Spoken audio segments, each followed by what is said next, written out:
Kinabukasan ay humarap si Noah sa hari, sinabi ng kanyang kamahalan na napaamin na nila ang mga salarin kagabi at inamin ng mga ito na balak siyang i-kidnap ng mga rebelde, para gamitin bilang pananakot o kapalit at hindi masyadong kinwestiyon ng hari ang credibility ng impormasyong iyon, dahil masyado raw itong madaling nakuha.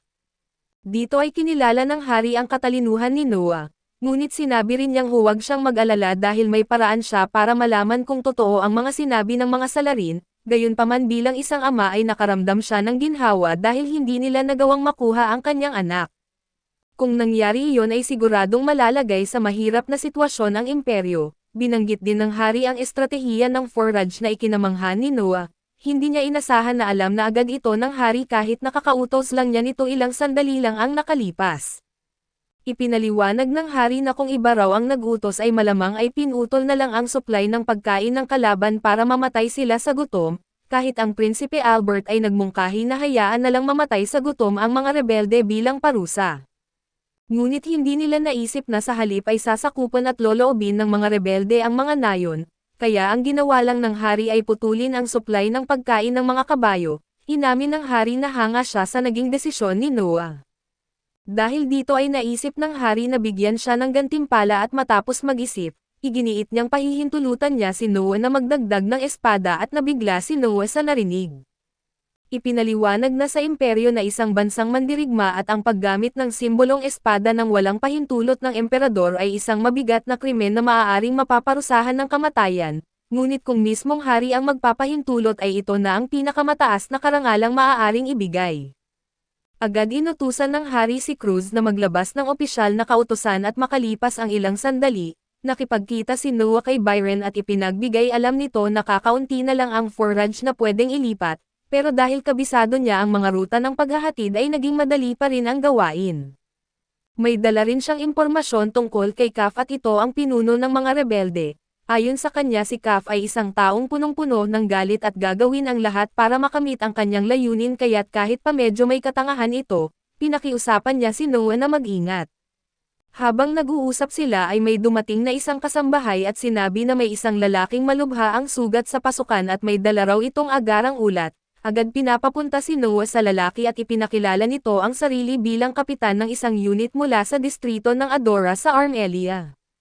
Binalaan niya si Noah tungkol sa isang pag-aalsa sa Armelia at dahil hindi niya masuportahan ang kanyang nakatataas, nagdesisyon siyang tumakas at personal na magbigay ng babala. Nagpasalamat si Noah sa babala na kahit alam na naman niya ang impormasyong iyon, gayunpaman ay inutusan pa rin niya na gamutin ang mga sugat ng kapitan at bigyan ito ng 1,000 rines bilang gantimpala. Nagulat si Byron dito at nang sila na lang dalawa ay tinanong niya si Noah kung bakit niya ginawa iyon. Dahil wala na namang silbi ang impormasyong ibinigay at inamin ni Noah na tama siya, pero ang katotohanan na isinusugal ng kapitan ang kanyang buhay para magbigay ng babala ay sapat na dahilan para gantimpalaan siya at sumang-ayon si Byron. Maya-maya habang nagbabasa si Noah sa kanyang opisina ay biglang pumasok si Soy at bumagsak sa sahig. Nilapitan siya ni Noah at tinanong kung ano ang nangyari at ipinakita ni Soy ang isang supot na may lamang 500 rines. Sinabi na ibinigay iyon ng isang hindi kilalang lalaki. Ayon dito ay makukuha niya ang gantimpalang iyon kung mapapainom niya si Noah ng isang bote ng pampatulog. Inisip ng bata na balak siguro nilang ilagay iyon sa kanyang inumin para mawalan siya ng malay at dahil alam niyang ang mga rebelde ang may plano nito, tinanong niya si Soy kung bakit niya ito dinala sa kanya. Sumagot si Soy na ayaw lang talaga niyang ipagkanulo siya at nagpasalamat din siya sa tulong na ibinigay nito sa kanyang ina at sa kanilang nayon. Ngunit umamin siyang umiiyak na pinagbantaan siya ng hindi kilalang lalaki na papatayin siya kapag hindi niya ginawa ang utos. Pero dahil hindi niya kayang ipagkanulo si Noah ay dinala niya na lang ang mga barya at ang pampatulog, hindi agad umiimik si Noah at sa halip ay nagsulat ng isang nota at pagkatapos nito, binigyan niya si Soy ng gantimpala. Sinabi niya na kung ang mga walang hiya ay sinubukan na bilhin ang kanyang pagtataksil sa halagang 500 rines, bilang isang mabuting Panginoon ay dadagdagan niya ito ng 1 zero pero huwag mag-alala, hindi sa kaliwa kundi sa kanan para mas malaki ang gantimpala sa kanyang katapatan. Sinabi ni Soy na hindi niya ito maaaring tanggapin pero pinilit ni Noah na kunin niya ito. Napaiyak si Soy sa pasasalamat sa kanyang kabutihang loob at pagkatapos nito, binanggit ni Noah na may kailangan siyang gawin ni Soy para sa kanya. Binanggit niya na inumin niya ang pampatulog at hiniling na ibigay ito kapag siya ay nawalan na ng malay.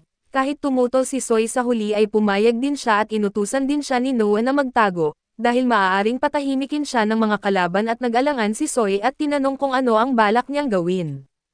Ilang sandali pa ay nakita na lang natin si Noah na nagising sa isang kakaibang lugar. Narinig niyang pinag-uusapan ng mga bandido ang plano na saksakin siya gamit ang isang kakaibang maikling espada, ngunit dahil sinabi raw ni Ginoong Kaf na gamitin lamang iyon bilang huling paraan at nagpasya silang huwag muna siyang saktan.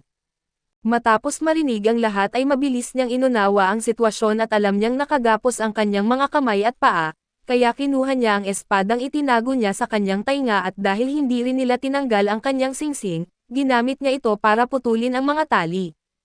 Napansin niyang nasa likuran siya ng isang karwahe at una sa lahat, hiniling niya kay Leviathan na ipakita sa kanya ang mga alaala at dito natin nakita na matapos siyang mawalan ng malay dahil sa pampatulog, pumasok ang mga bandido para itali siya. Nakaligtas si Soy at nakatakas sa oras at hindi na siya hinabol para hindi mahalata ng mga gwardya. Pagkatapos ay isinakay si Noah sa karwahe at dinala palayo at matapos malaman ang lahat, tumayo si Noah at hinarap ang mga bandido. Ang mga ito ay nagkakampo lang na parang walang nangyari at may isang bandido na nagtanong kung sinong tanga ang nagtali sa kanya ng mali. Walang takot na lumapit ang mga ito kay Noah at tinanong siya kung gusto niyang lumaban. Pinaalalahanan siyang ang kapatid niya ang nagligtas sa kanya noon pero ngayon ay mag-isa na lang siya. Ngunit sa isang iglap ay pinatahimik ni Noah ang madaldal na bandido gamit ang isang atake at nagulat ang lahat. Giit ni Noah na sayang lang ang oras nila dahil hinayaan niyang madukot siya sa pag-asang may makukuhang mahalagang impormasyon, pero mga karaniwang tauhan lang pala sila. Galit na galit at naglabasan ng espada ang lahat at sumugod sa kanya, hindi na nagtitimpi si Noah at isa-isang pinapabagsak ang mga ito hanggang sa maubos silang lahat at doon dumating si Soy kasama ang mga gwardya. Tinanong siya ni Noah kung bakit siya bumalik na kahit sinabi niyang magtago siya. Sagot ni Soy ay nag-alala lang siya kaya dumating siya kung sakali ngunit ngayon ay nagulat siyang nakita niyang kaya pala ni Noah ang lahat mag-isa. Hiniling ni Noah sa pinunong kabalyero na asikasuhin ang mga bandido, dahil mga kasabwat din ang mga ito ng mga nauna pero habang binubuhat ng isang sundalo ang isang bangkay, may isang espada na nahulog sa lupa. Aabutin na sana ito ng sundalo pero pinigilan siya ni Noah at inutusan ang lahat na umatras at sa tulong ni Leviathan, nakita niya ang miasma na galing sa sumpa na lumalabas mula sa loob ng espada, agad niyang nakilala na ito ay isang sinumpang espada kung saan nananatili ang galit ng panday na gumawa nito.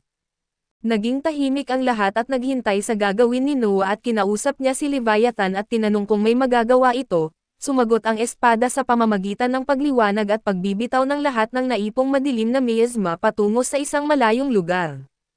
Tumatagos ito sa mga ulap at lumipad sa langit at umabot pa sa kalawakan at sa loob lamang ng ilang segundo, narating nito ang destinasyon nito at tinamaan ang noo ng taong gumawa ng espada na siya ring pinuno ng mga rebelde at sa ganitong paraan, madaling napatay si Ginoong Kaf.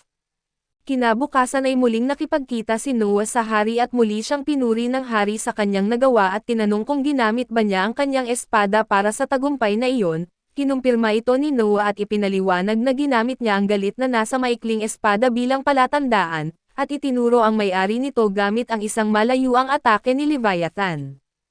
Pagkatapos ng kamatayan nito at agad na napigil ang rebelyon sa Armelia sa tulong ni Henry at doon nagtapos ang problema, makikita natin si Noah na nasa isang opisyal na pagpupulong kasama ang hari at ang iba pang maharlika ng kaharian upang talakayin ang mga sangkot sa rebelyon. Dahil sa init ng ulo, inutusan ng hari na maghanda ng mga baka at kabayo at idineklara na ipapahila-hila at papatayin ang lahat ng may sala at pinuri siya ng lahat sa kanyang desisyon, ngunit si Noah na may lakas ng loob ay agad na tumutol at natahimik ang buong bulwagan. Hiniling ng hari ang kanyang paliwanag at agad ipinaliwanag ni Noah na ang parusa ay dapat sumunod sa batas at ayon sa batas, ang pinuno ay papatawan ng parusang kamatayan habang ang mga kamag-anak at kasabwat ay ikukulong. Ang iba naman ay pupugutan ng ulo ayon sa antas ng kanilang pagkakasangkot, dagdag pa niya na bagamat karaniwang ginagamit ang salitang pagpirapiraso ay hindi ito nakasaad sa batas ng imperyo.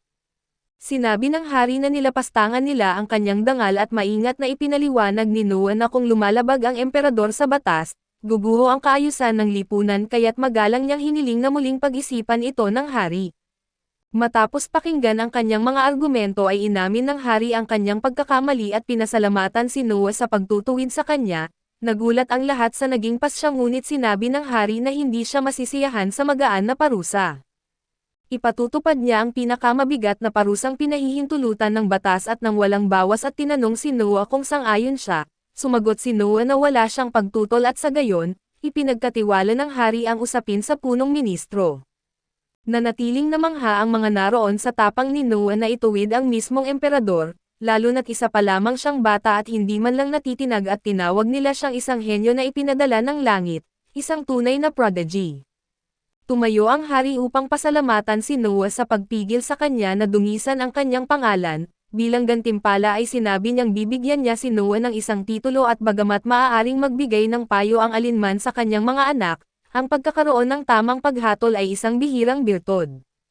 Upang makilala ng lahat ang karunungan ni Noah ay ipinagkaloob niya rito ang titulong pantas, namangha ang lahat sa titulong ito at nagpasalamat si Noah sa kanyang ama dahil malaking karangalan ito para sa kanya. Binanggit ng hari na sana ay ipinanganak siya ilang taon ng mas maaga, ngunit binaliwala ito ng mga tao at patuloy na pinuri ang matalino na prinsipe, gayunpaman ay ipinagdasal pa rin nila ang mahabang buhay ni Noah. Tinanong ng hari kung napili na niya ang mga pamamaraang gagamitin sa mga susunod na pagpili. Sumagot si Noah na may naisip na siya at ipapakita niya ito sa ibang pagkakataon at makalipas ang ilang oras, makikita si Noah na umiinom ng tsaa at napapalibutan ng 4 na katulong na may hawak na mga timba ng tubig. Nasa harap niya ang hari at hiniling ni Noah na buhusan siya ng tubig. Agad na umaandar ang kanyang singsing at tinatakpan siya kaya ni isang patak ay hindi siya nabasa at ipinaliwanag ng hari na iyon ang paraan ni Noah sa pagpili, hahayaan niyang atakihin siya at magpapas siya batay sa kung gaano sila kahanga-hanga. Hindi nagulat ang hari sa kanyang pamamaraan at sa ganitong paraan, hindi siya masyadong mapagod at kakayanin niyang tiisin ang buong proseso, kahit may panganib na may makabasag ng kanyang depensa pero handa si Noah na tanggapin ang panganib na iyon. Ibinunyag din niya na handa siya sakaling may humarap na napakalakas na kalaban, namangha ang hari at napangiti sa tapang ng kanyang anak na tunay na karapat-dapat sa titulong pantas na prinsipe. Kalaunan ay makikita ang hari kasama ang punong ministro, binanggit nito ang sandaling sinabi ng hari na sana ay ipinanganak ka ng mas maaga at tinanong kung hindi ba siya lumalagpas. Ngumiti lamang ang hari at ipinaliwanag na walang masama sa payo ng kanyang anak, lalo na't natalo nito ang kalaban ng hindi man lang humakbang sa larangan ng digmaan, kahit pa ito ay isang bagay na hindi pa nangyayari noon. Dagdag pa niya na gaya ng inaasahan niya at ang espada ni Noah ay may nakakatakot na kapangyarihan, tinawag niya ang alalay na si Cruz at inutusan itong dalhin iyon at ipinaliwanag ng hari na ayon sa alamat ay hindi dapat sirain ang tunay na selyo ni Leviathan, ngunit naniniwala siyang baka hindi ito magawa at malaki ang tiwala ng hari rito.